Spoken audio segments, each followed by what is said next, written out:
Deep in the heart of nature lies a lush and green jungle, where towering trees whisper to the sky, and birds sing sweet melodies. This jungle is known for its beauty, tranquility, and harmony. Every animal roams freely, engaged in its own activities, enjoying the breathtaking scenery of nature. The jungle is home to all kinds of creatures. The lion, known as the king of the jungle, rules not with fear but with fairness.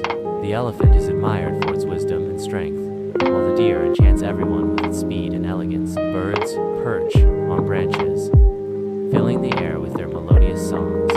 Monkeys, always playful, bring joy to others with their mischief.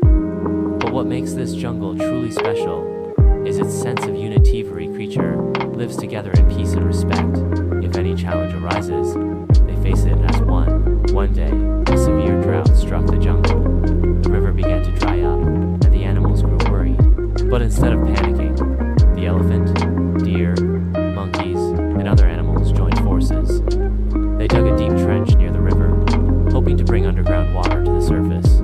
Their hard work paid off. The water began to flow again, and life in the jungle was restored. This jungle teaches us a valuable lesson.